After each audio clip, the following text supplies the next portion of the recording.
technology can be both beneficial and harmful to our sleep depending on how we use it. Dr. Angela Holliday Bell, author of Sleeping on the Job, joins us now to share ways to transform your bedroom into a sleep sanctuary. Thanks for coming back. Yes, thank you guys for having me. Yeah, because we always know you have to put your phone down because the blue light is bad. Absolutely. But there is technology that is good, correct? Yes, Okay. yes. So there are many good things about sleep technology. The first is the wearables, right? So I have my Oura Ring on today, but there's Oura Ring, there's an Apple Watch. And it's great because it causes people to be more aware of their sleep habits. So the time they're going to bed, the time they're waking up, what things like having a drink before bed does to their sleep. All of that can be beneficial. Yeah. The problem is, though, is that some people become too obsessed with all the data and all the little data points. And there's actually something called orthosomnia, which is a sleep anxiety that's caused by sleep data from trackers. Right? Okay. So it's important to interesting. be aware globally of your sleep behaviors, but not to be so obsessed with every little data point that it actually causes anxiety surrounding sleep. Well, then people will ask, what should I be paying attention to in the information that comes to me? Yeah, which is a great question. And so really it's about the consistency of your sleep. There was actually a study that came out recently that said sleep consistency has a stronger correlation between like mortality risk than the amount of hours that you sleep. So the time you're getting into bed, the times you're waking up, perfect things to pay attention to.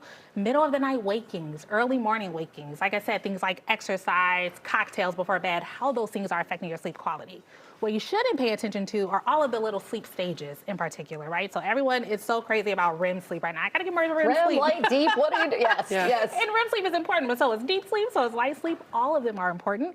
And our wearables and our trackers are actually not super great at parsing out those sleep stages right now, Okay. right? So Okay. what you're looking at may not actually be reflective of the sleep stages you're getting. So all of that minutia is actually not that important to focus on. Okay, so I have the little red light thingy that the lamp that you put on, it stays on for like 14 minutes. It's supposed to help you fall asleep, I think. I don't know. It was given to me and I'm using it because they said so. Which is great. So I actually love red light therapy. So when we think about light in terms of sleep, we all think about the blue light, right? Because blue light is very stimulating. It can impact your melatonin release and cause you to stay up and make it harder to fall asleep. Conversely, though, the right wavelength of red light can make it easier to fall asleep. And the reason for that is we actually evolved to align our circadian rhythm with the natural sunrise and sunset.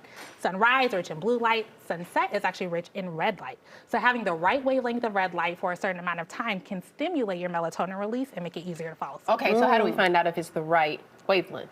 Yeah, so basically you want it to be within a certain range of nanometers.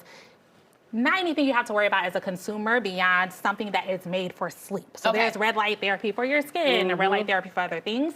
If the wavelength is too high, it's going to stimulate you regardless. So look for a device like the one you're talking about that is created for sleep. Okay, All right. There are also sound machines. So when I started out, it was just white noise. Right. Then it progressed to brown noise. Yeah, I love now brown I'm noise. seeing something about green noise, pink noise. I'm like, what?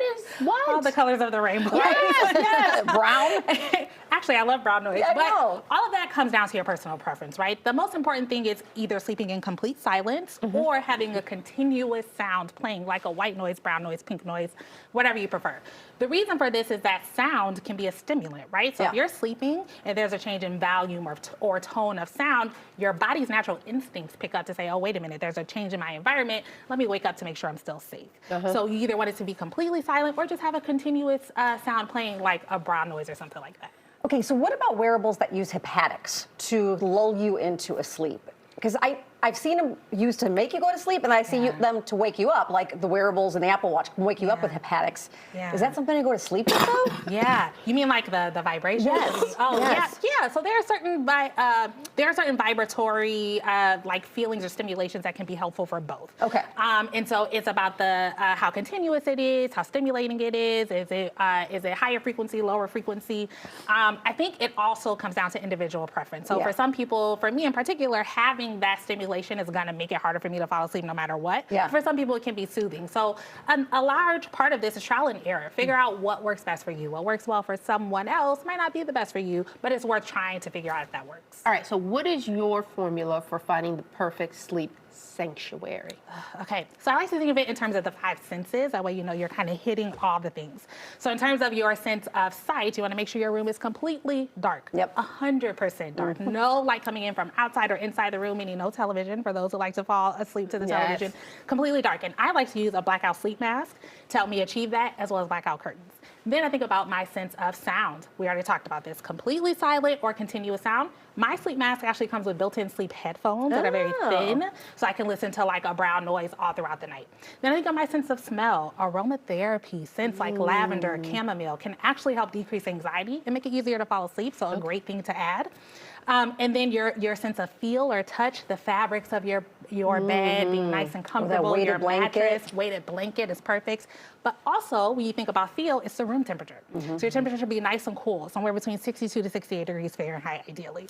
And then there's your sense of taste, which isn't really connected to your bedroom per se, but it can be helpful to have a nice, light bedtime snack that's rich in protein and complex carbs to help keep you satiated throughout the night and to help stabilize your blood sugar. All right, so you're not waking up running to the kitchen Yeah, for a little right. snack overnight. All right. TheSolutionIsSleep.com is where you can get some more information from Dr. Bell, and of course more information on the book, so you can have perfect night's sleep going forward. Thank you so much. Thank you. That was great. All right.